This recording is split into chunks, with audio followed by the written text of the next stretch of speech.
Amigos, bueno, es un gran gusto saludarles, darles la bienvenida a este programa en el cual en el segundo bloque nos acompañará Eduardo Gudinas. Eduardo Gudinas es secretario ejecutivo del CLAES en Uruguay, docente, consultor e investigador de diferentes agencias internacionales, un hombre vastamente conocido, crecientemente conocido en este año que ha terminado en nuestro país por su lucha a propósito del ambiente y por el tema Aratiri. Con él estaremos en el segundo bloque. Ya en este primer bloque, Mauricio Rabufetti, escritor, periodista también con una vastísima trayectoria, columnista, especialmente trabajando en política y en economía, y autor de un libro, bestseller prácticamente en el momento en que se publicó, José Mujica, La Revolución Tranquila, con un presidente que se retira con niveles de popularidad personal a nivel interno y a nivel internacional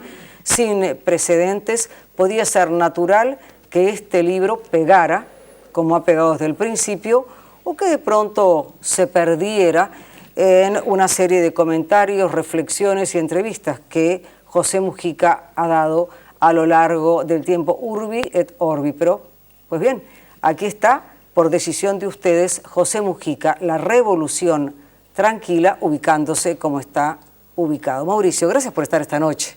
No, gracias a vos por invitarme y por el espacio para contarle un poco a la gente de qué se trata esta Revolución Tranquila. Ahí está, porque en alguna oportunidad en la cual hemos hablado contigo en la radio, esto de la Revolución Tranquila tiene, te decía yo, rememoranzas o remembranzas mediterráneas. A ver, ¿cómo es la cosa?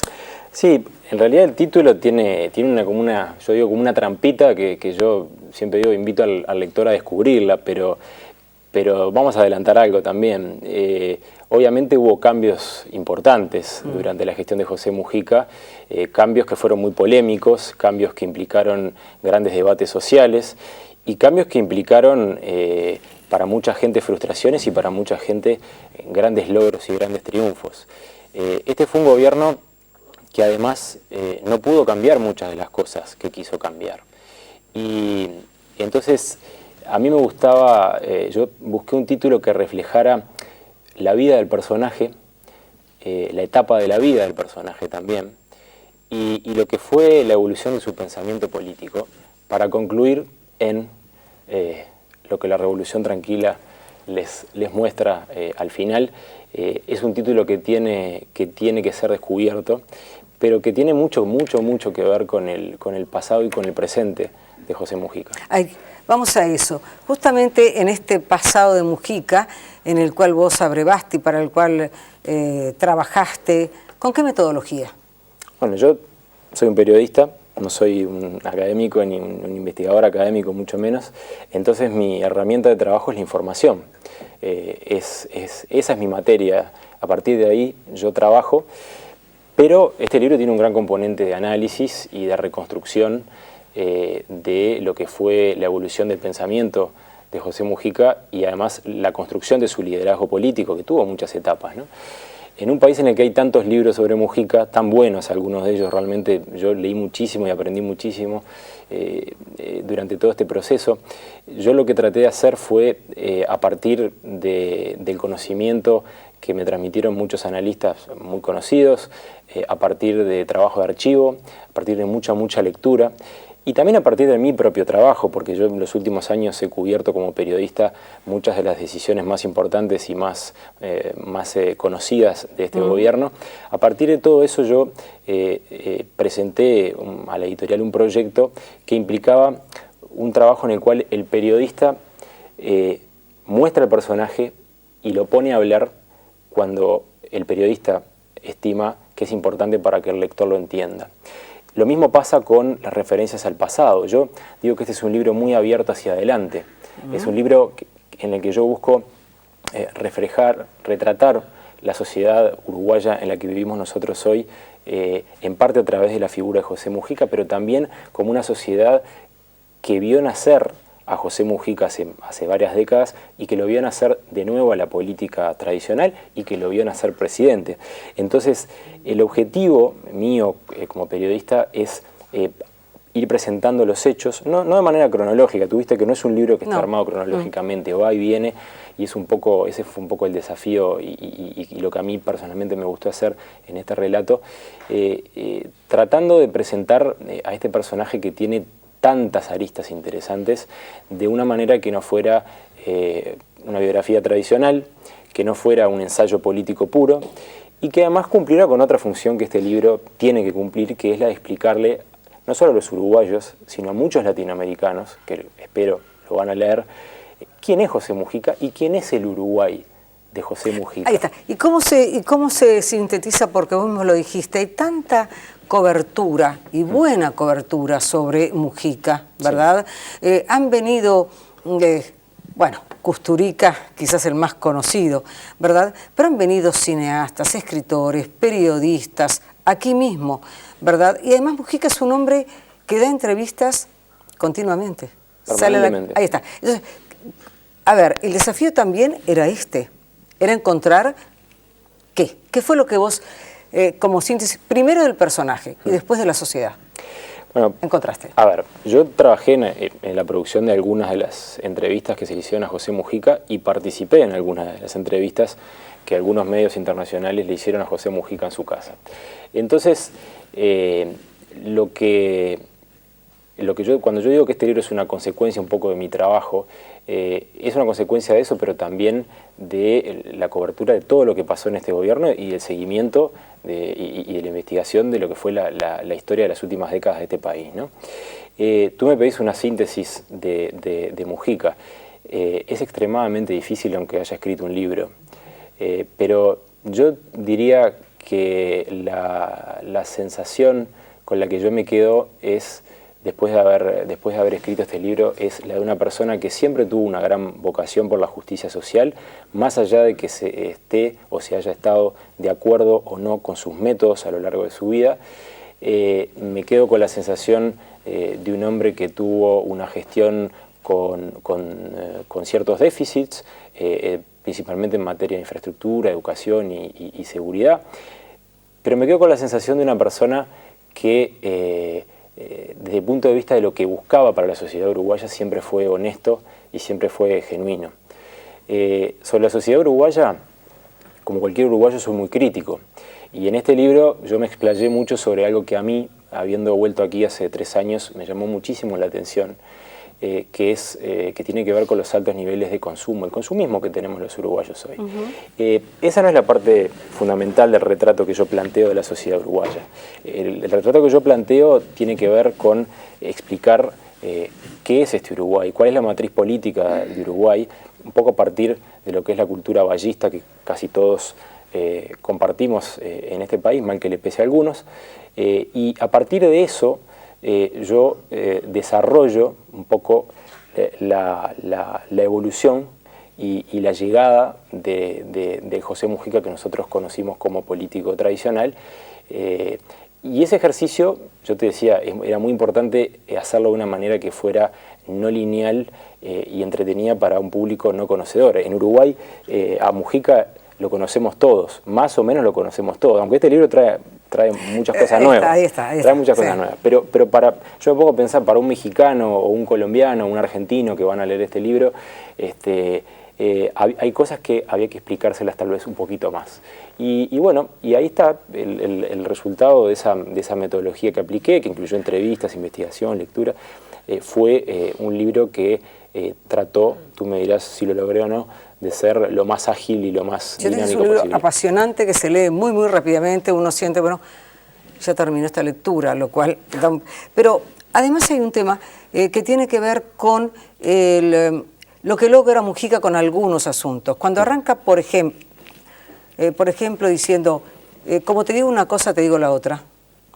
Eso que ha sido tomado por algunos en broma, por otros denostándolo... Es muy serio. Es muy serio. Vamos a eso. Es muy serio porque es un personaje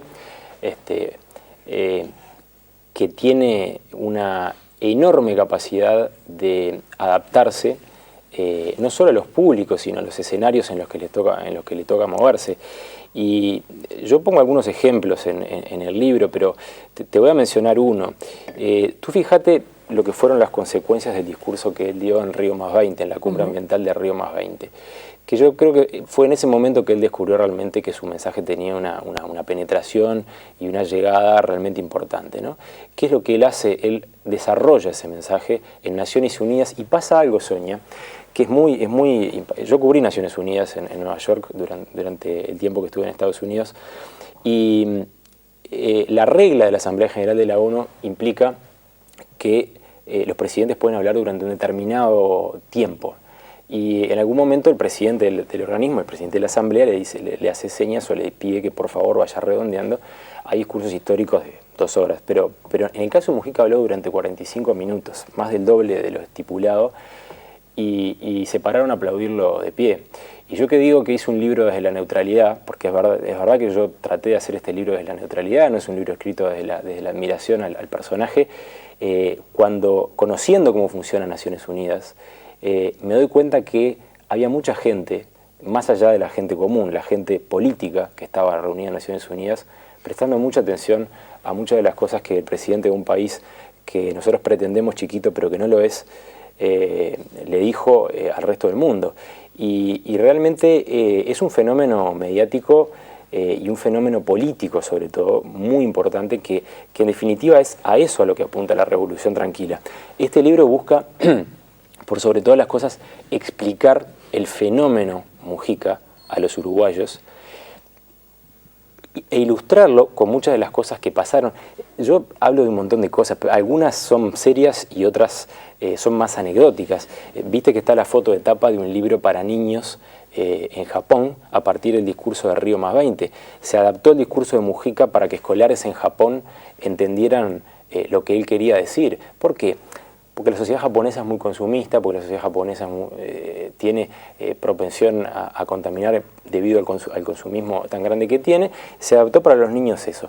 Nunca había pasado en la historia de Uruguay que un presidente tuviera la capacidad de llegar a audiencias como tiene este presidente, y nunca se produjo tal, como digo yo, desembarco de Normandía de periodistas para entrevistar a presidentes aquí en Uruguay.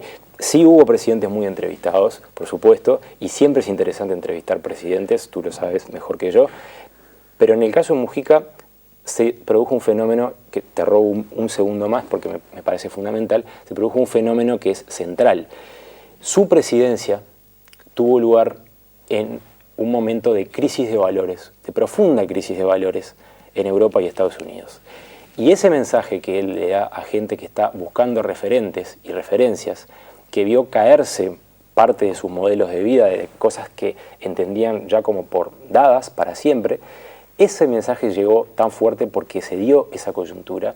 Mujica lo entendió, por supuesto que lo aprovechó políticamente, pero el mensaje llegó de verdad. Y llegó de verdad a tal punto que yo estoy sorprendido de la cantidad de mensajes que estoy teniendo del exterior antes de que el libro salga en el exterior. Es prácticamente la misma cantidad que estoy teniendo aquí en Uruguay. Gente pidiendo para tener el libro antes de que sea publicado en sus países. El fenómeno se consolidó. Y yo soy de los que piensa que Mujica termina su presidencia, pero no termina de ninguna manera su vida política, que va a ir mucho más allá del Parlamento. Vamos a ir a ese punto. El libro trata un fenómeno no por conocido, menos importante, la mateada. Sí. Entonces, me gustaría ir a ese fenómeno, porque es en ese trabajo de campo, en ese trabajo con la gente, que también se ve en la recta a noviembre, en la definición electoral, cuando Mujica realmente sale y juega. Sí. Él tomó parte en la campaña. Ahí está. Entonces, me parece importante ese fenómeno por el cual, a ver, tu visión es, ¿qué pasa con este personaje? ¿Cómo se construye? ¿Cómo se ve? ¿Qué facetas de sí mismo él va detectando que son mejores, que llegan más a la gente y a toda la gente? Nosotros en Uruguay tenemos, acá voy a hablar de algo que me contaron politólogos, ¿no? Y que yo vi en todo lo que llevo leído, no para este libro, sino a lo largo de mi vida. Mujica es sin duda un caudillo, responde a la definición teórica y práctica del caudillo más tradicional uruguayo. Y como buen caudillo, él hace algo que, parafraseando a Fernando Ondach, es jugar con el cuerpo a cuerpo. Él rompe con las distancias y se ve permanentemente. Yo te lo voy a contar con una anécdota que a la gente lo va a visualizar mucho mejor. Hace, no sé, un mes y medio, tal vez, trabajando para una revista norteamericana política que se llama The New Republic, que es la revista política más antigua de Estados Unidos, con una escritora que vino a hacer una nota sobre el Uruguay de Mujica. Fuimos a visitar obras del Plan Juntos durante un momento en el cual el presidente estaba recorriendo el lugar. Y el hombre, éramos los únicos periodistas que... No, miento, había gente de la diaria también, pero éramos los únicos periodistas extranjeros, digamos, porque en ese momento yo estaba trabajando como tal, que estábamos ahí. Y él automáticamente rompió la distancia. A la primera pregunta que le hicimos, abrazó a la periodista, le empezó a hablar, la llevó a recorrer la casa. Entonces, tú ponete a pensar, tal vez a ti como periodista vas, entrevistas a Mujica porque lo conoces, porque sos uruguaya, no te llama tanto la atención. Pero tú mencionabas las mateadas, que fueron ese mecanismo de aproximación que los tupamaros, iba a decir inventaron, pero no lo inventaron porque no es de ellos, pero que adoptaron como una forma de aproximarse a la gente y de mostrar un poco cuáles eran sus intenciones después de terminar la dictadura. Mujica es un tipo que permanentemente rompe con esa distancia que se genera y lo hace sea que esté cerca tuyo o lo hace desde un palco o lo hace en un discurso en el que está cerca de alguna gente, y esa es una capacidad que tiene, que han tenido otros políticos a lo largo de la historia de Uruguay, y que es fundamental. Su capacidad de comunicar es absolutamente fundamental, y yo tal vez por deformación profesional, yo soy licenciado en comunicación, me detengo un poco en ese tema y hablo con especialistas en ese tema para poder ilustrar parte de este fenómeno que tiene mucho que ver, por supuesto, con su capacidad de... Ahora, en ese sentido, la determinación del presidente electo, además determinación y explicitación de moverse de modo diferente, sí, en cuanto empieza a reunirse con los ministros designados, con las personas que van a trabajar con él, le comunica a la prensa que hasta aquí se llegó con la entrevista en todo momento. Cuando tenga algo para decir, será en la torre ejecutiva, pero no la salida de su trabajo, pero no la salida de su... que es un tema de respeto. En ese sentido, Mujica se instala después de Tabaré Vázquez y antes de Tabaré Vázquez. ¿Cómo ves ese juego vos? Bueno, van a ser, en ese sentido en particular, yo creo que muchos, pero en ese sentido en particular van a ser gobiernos completamente distintos, porque Vázquez tiene un perfil de gestión que Mujica no tiene, y Mujica tiene un perfil de proximidad que Vázquez no tiene. Son carismas distintos, y yo no hago juicio de valor sobre ninguno de los dos. Lo que sí, hablando por mí mismo, puedo decir que los periodistas vamos a extrañar estos 5 años de Mujica, porque pasaron muchas cosas, y porque además es un presidente que permanentemente está generando comentarios, algunos importantes y otros no, pero permanentemente está generando comentarios y decisiones, y por eso te decía, yo quiero ver qué pasa en los próximos 5 años. Ahora, Mujica dio un paso recientemente muy importante en lo que se llama, una mala traducción, la arena política global, porque la llegada de los ex detenidos de Guantánamo, a él lo colocan un escalón más arriba de lo que ya estaba en materia de construcción de liderazgo político a nivel internacional. Y yo ya lo he dicho en alguna entrevista, sin que haya un proceso electoral en Uruguay en el cual influir, a mí no me extrañaría que José Mujica sea nuevamente candidato a un premio Nobel, y tampoco me extrañaría que fuera un muy firme candidato a obtenerlo. La razón de esta afirmación no tiene que ver con que sea algo que los demás no saben, es simplemente una interpretación de la realidad. Hasta ahora lo más concreto que ha habido en materia de política internacional quiero decir de política en materia de derechos humanos a nivel internacional de Mujica, era la llegada de refugiados sirios. ¿Sí?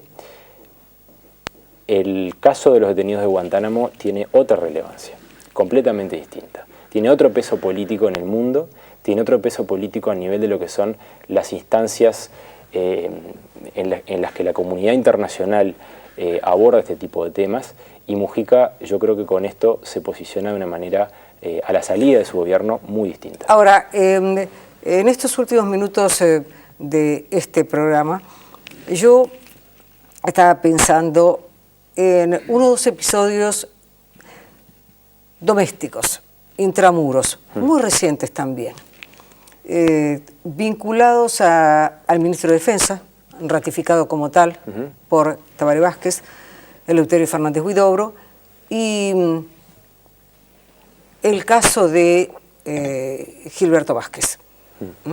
Es decir, que ha conmocionado a la opinión pública, o por lo menos a gran parte de la opinión pública, sobre todo por la última parte de la carta del ministro cuando increpa a la ciudadanía diciendo qué quieren que hagamos por los represores presos en esta cárcel de Domingo Arena. Entonces, a ver, concretamente, ese Mujica que le da asilo a los sirios, ese Mujica de Guantánamo, es al mismo tiempo el Mujica que dice no quiero ver viejos de más de 70 años presos. Y está haciendo referencia a gente que ha cometido los delitos más aberrantes que se pueden imaginar, delitos de lesa humanidad. Realmente, está hablando de los represores uruguayos que no hicieron cosas menores que los torturadores de Guantánamo.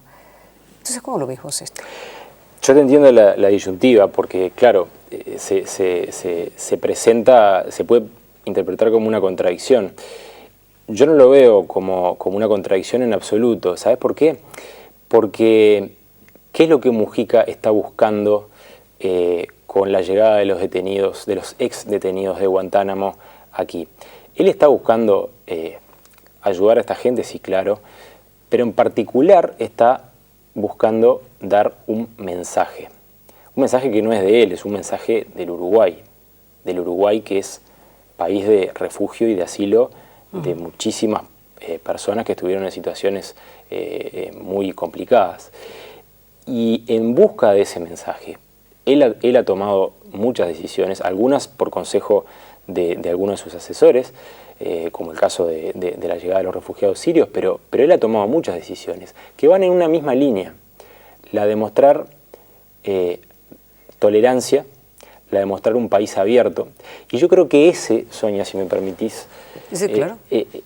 Como conclusión, ese es el gran logro y el gran legado del presidente Mujica.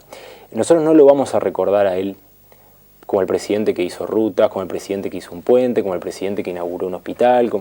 Nosotros lo vamos a recordar en el futuro probablemente como alguien que reposicionó al Uruguay como un país muy abierto en materia sobre todo muy innovador en materia jurídica, se esté o no se esté de acuerdo con las leyes que se aprobaron, se esté o no se esté de acuerdo con algunas decisiones que tomó, pero lo reposicionó. Uruguay es visto desde afuera como un país tolerante y abierto. No es solo la consecuencia del gobierno Mujica. Hubo todo un proceso de reconstrucción institucional después de la dictadura, pero Mujica logró con algunas decisiones trascender muchísimo más las fronteras que sus predecesores, y estas decisiones de las que hablábamos, Guantánamo, los sirios, las propias leyes de expansión de los derechos individuales durante su gestión, son una muestra clarísima. Yo creo que a futuro, dentro de 10 años, cuando hablemos del expresidente Mujica, lo vamos a recordar por eso, mucho más que por cuestiones tangibles. ¿Nos cambió? ¿Nos cambió como sociedad? Hoy no. Hoy no. Yo creo que no nos cambió. Yo creo que si salimos a la calle tenemos una paradoja enorme, ¿no? Tenemos el presidente más austero del mundo y estamos en los niveles de consumo más altos de nuestra historia. Yo desearía que algunas cosas de las que Mujica dice vinculadas al consumo, porque es un tema que a mí personalmente me preocupa porque soy padre y tengo hijos y me gustaría exonerarlos de ese tipo de cosas, me gustaría que algunas de esas cosas a los uruguayos no les entraran por una oreja y les salieran por la otra, ¿no? Pero no pasa tanto. Y y también soy de quienes creen que los presidentes no necesariamente cambian a las sociedades en sus tiempos históricos. Nosotros miramos los legados de presidentes anteriores hoy con mucha benevolencia muchas veces, y a veces con mucha crítica, sin darnos cuenta, o con un espíritu tal vez demasiado crítico, sin darnos cuenta que tomaron decisiones porque en ese momento de repente tenían que tomarlas. Entonces, pensar que ya nos cambió es difícil. Yo diría que en algunas cosas yo creo que nos va a dejar una serie de mensajes que son muy interesantes y que yo espero que los uruguayos los podamos pensar y reflexionar y trabajar un poco más. A veces pasa eso justamente con las revoluciones tranquilas. Un gran gusto que has estado esta noche aquí, nos vamos a reencontrar. El gusto es mío y yo espero que a la gente le siga gustando este libro. Yo estoy muy halagado de la recepción que ha tenido en el público uruguayo, así que aprovecho tu programa para darle un gracias enorme a los uruguayos por la recepción que le dieron a este trabajo. A vos. En algunos instantes estaremos dialogando, como les decía al comienzo, con Eduardo Gudinas, en un tema que no tuvimos tiempo de plantear a Mauricio Rabufetti, que es el tema Aratirí, que es el tema el ambiente, uno de los asuntos quizás más fuertemente polémicos de esta administración. Seguimos juntos. Debes jurarme.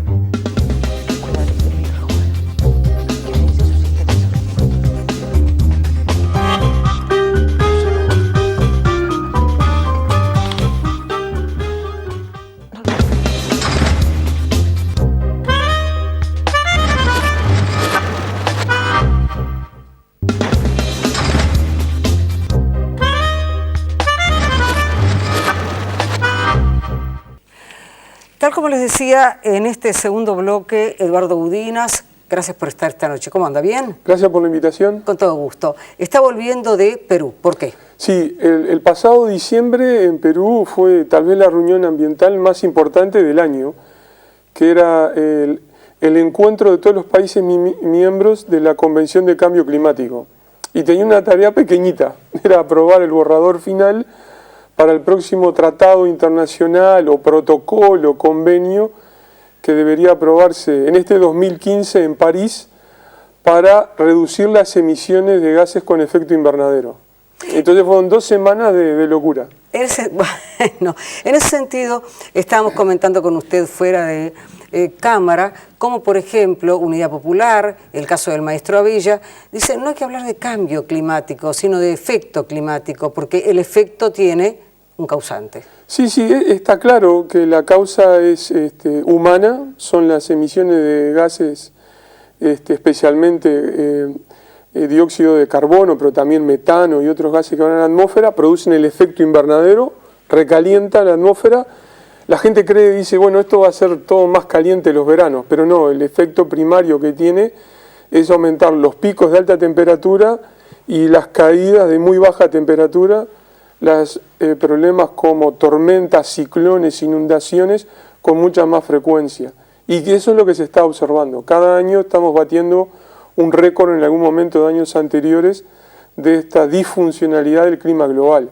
Y los países tienen que empezar a acomodar eso. Hay un consenso que tienen que emitir menos.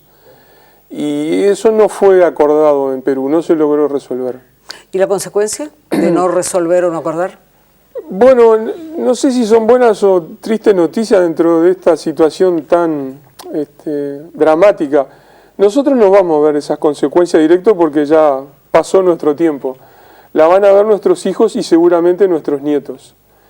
Y bueno, va a haber un cambio en el clima global, muchas altas temperaturas, zonas donde ahora se pueden cultivar unas cosas se van a desplazar en los continentes, va a aumentar el nivel promedio del mar, van a desaparecer algunas regiones y hay fuertes indicios con detalles mayores de cómo va a ser eso. Ahí hay una serie que más de un televidente inquieto puede encontrar en YouTube que han enrolado a famosos presentadores del clima de las principales redes de noticias del mundo presentando cuál sería el reporte del clima en el año 2050 en alguna fecha del año en su país.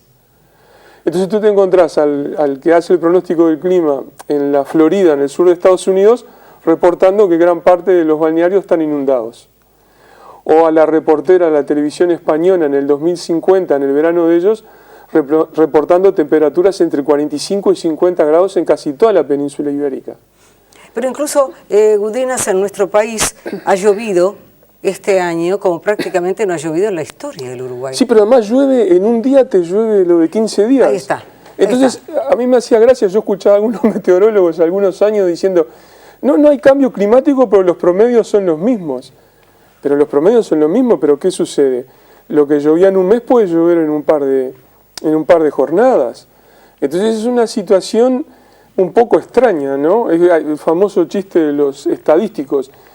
Decía el señor que tenía la cabeza en un cubo de hielo y los pies en agua hirviendo, sí, en promedio yo estoy bien, pero la situación es dramática, ¿no? En ese sentido, el diálogo con Mauricio Raufetti, que tú escuchaste hace algunos instantes, su propio libro, trata el tema Aratirí, que ha sido un tema por el cual hemos hablado contigo en muchísimas oportunidades, que se firmaba, que no se firmaba, que se discutía, que se clarificaba, y al final de año la orden justamente para que la empresa tuviese que dar información que se negaba a dar. ¿Cómo resumirías el estado de situación en cuanto a Aratirí? Bueno, es una gran incógnita, porque en buena medida la situación de lo que vaya a acontecer con Aratirí depende de los precios globales del hierro, y los precios siguen bajando. Entonces es como decir, bueno, dependemos de China. En la medida que esos precios bajen, la posibilidad económica de llevar adelante Aratirí se reduce. Mirado para adentro de casa es una situación también compleja porque fuerza a la institucionalidad ambiental y fuerza la capacidad de poder hacer juicios técnicos que sean independientes de las coyunturas y presiones políticas. Y también deja un sabor amargo, que yo creo que buena parte de la administración que se retira, pero que reingresa, me parece que no está entendiendo el fondo del asunto en lo ambiental y en lo económico. Por ejemplo, para ser bien preciso y bien concreto, declaraciones del vicepresidente Astori, cuando dice este es un proyecto del Uruguay. No es un proyecto del Uruguay, es un proyecto de una empresa inversora de la India.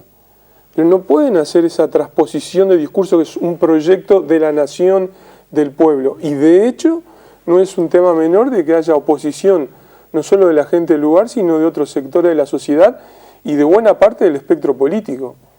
Entonces yo creo que ahí está fallando esa apreciación. Otra declaración del vicepresidente Astori. Está en el ABC, te la estoy citando en memoria porque la chequeé hoy. Está en el ABC que estos convenios tienen que ser confidenciales. ¿Desde cuándo los gobiernos firman convenios confidenciales?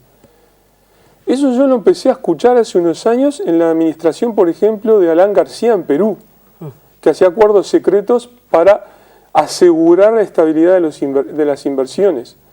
Pero recordemos que fue este gobierno de Mujica el primero que innovó con acuerdos secretos que después tiene que hacer públicos. Y de hecho, países industrializados en la Unión Europea, en Estados Unidos, los acuerdos tampoco son confidenciales porque llega un momento que hasta tienen que presentarlo, por ejemplo, en los agentes reguladores, en lo económico, en lo comercial. Entonces ahí también hay fallas y queda la sensación extraña. Bueno, el Poder Ejecutivo ¿defiende nuestro territorio, nos defiende a nosotros o está defendiendo al inversor? Ahora, fíjate lo siguiente, que vos estás hablando de un gobierno que termina.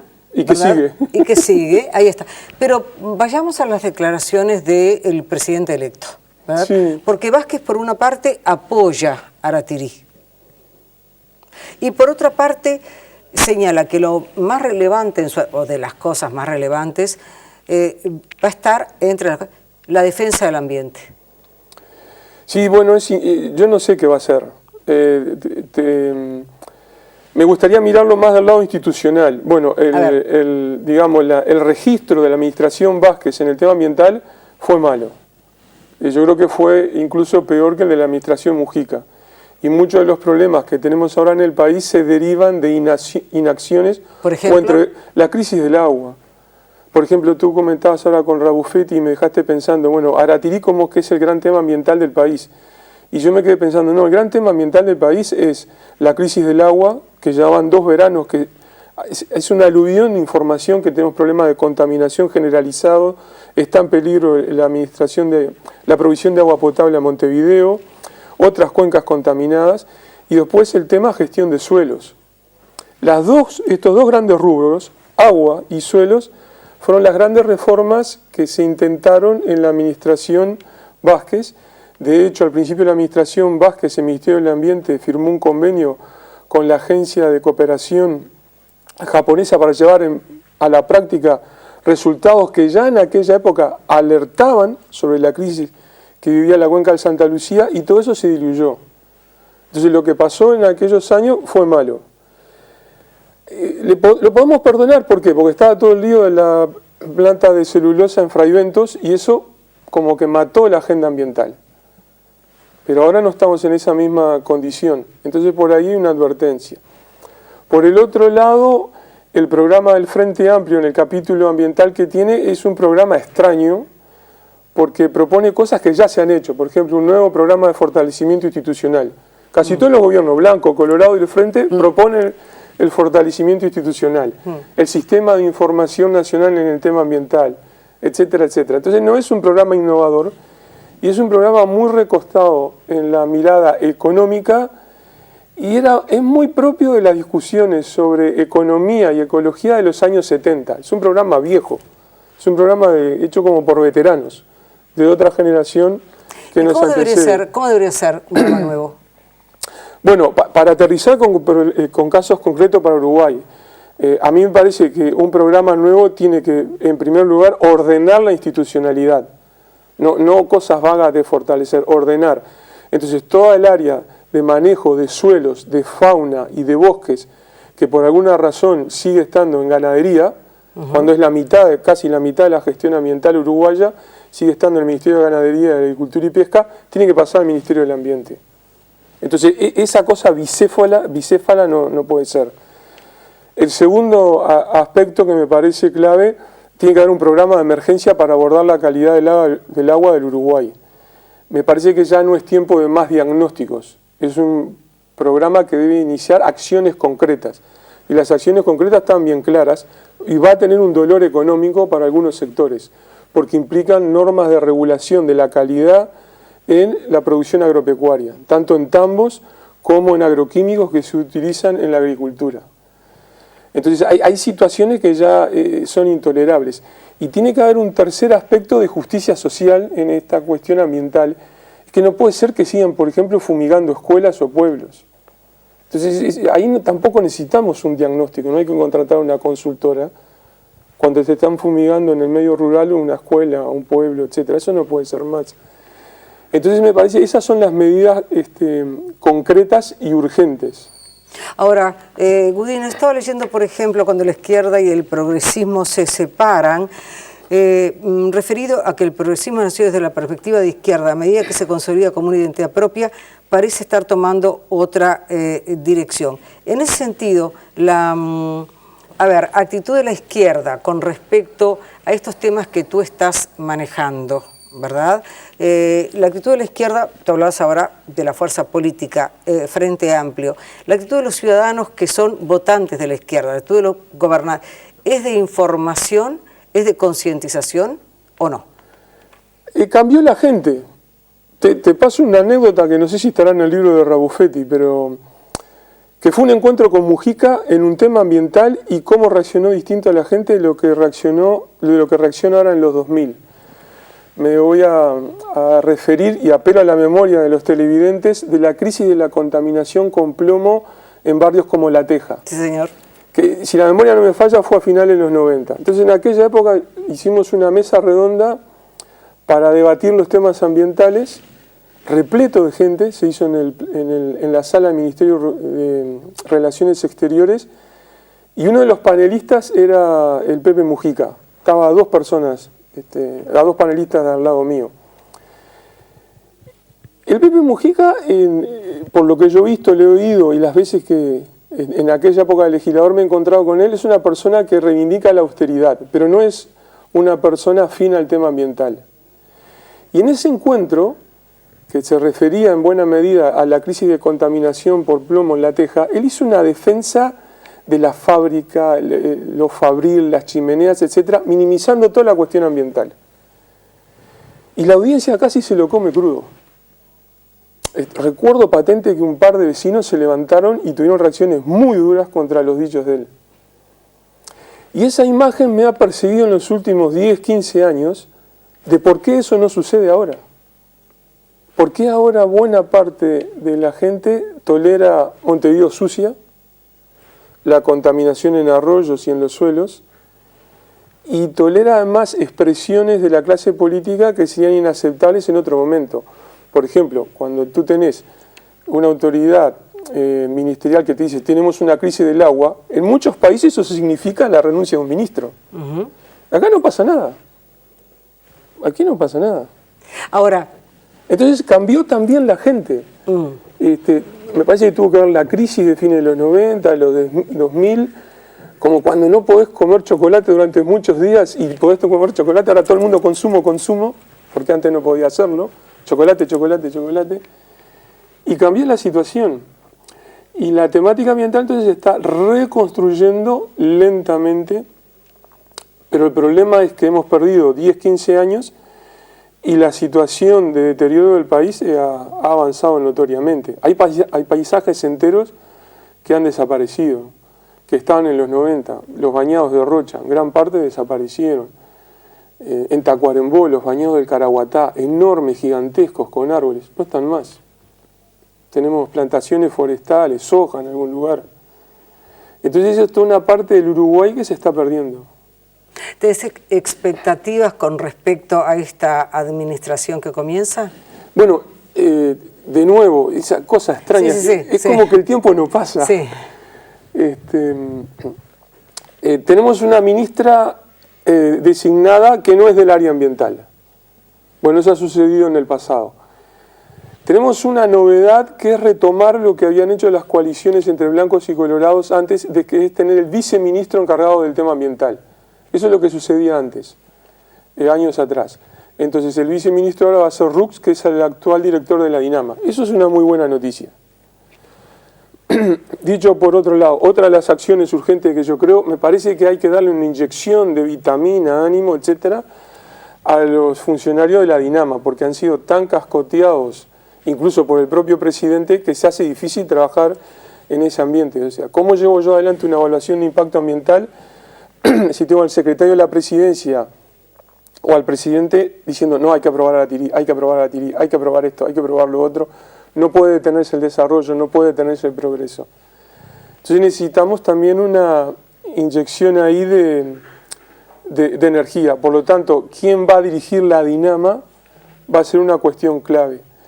Y tercero, me parece que tenemos que modernizar, actualizar toda nuestra agenda ambiental, con medidas, por ejemplo, esta de ordenar toda esta dispersión que hay entre varios ministerios, centralizarla y tener una política coherente. Y un cuarto componente, me parece que hay que reconstruir el vínculo con la sociedad civil. Yo creo que una buena forma para expresar esto para la audiencia es pensar en el Ministerio de Salud.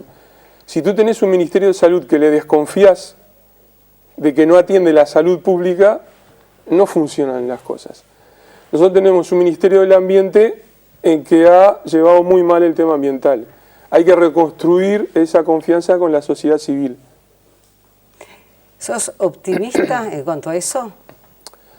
Habrá que ver las medidas. El Ministerio del Ambiente tiene una institucionalidad que no tiene ningún otro ministerio, que tiene una comisión asesora en temas de ambiente, otra asesora en temas de ordenamiento territorial y otra en agua, que asesora directamente al ministro. Y eso antes de asumir Vázquez funcionaba muy bien. Esa comisión asesora recibe a delegados de la sociedad civil, ambientalistas, recibe a las cámaras empresariales, al Congreso de Intendentes y a otros ministerios. Yo participé en esa comisión durante muchos años y se debatían en serio los problemas del país.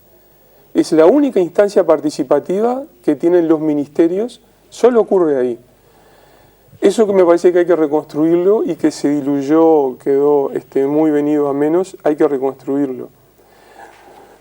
También me parece importante poner a trabajar en serio algo que intentó la administración Vázquez, pero no le funcionó, que es el Consejo Nacional de Economía, para planificar las estrategias y las políticas del desarrollo en el país. En la instrumentalización que le dio la administración Vázquez estaba excluido el Ministerio del Ambiente. Bueno, yo creo que hay que incluirlo y hay que poner eso a trabajar. Ahí estaban las cámaras empresariales, la sociedad civil incluyendo también sindicatos. Eso me parece un ámbito muy potente para discutir políticas en mediano y largo plazo. En otros países funciona muy bien y aquí en Uruguay no fue jerarquizado.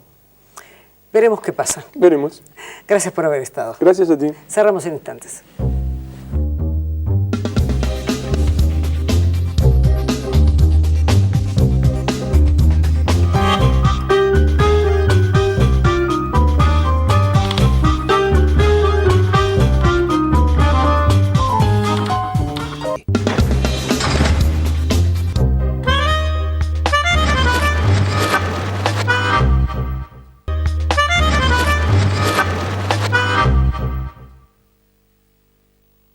Amigos, agradeciendo como siempre a nuestros auspiciantes y a ustedes en primerísimo lugar por haber compartido este programa, este encuentro, les deseo, como siempre, buenas noches y buena suerte.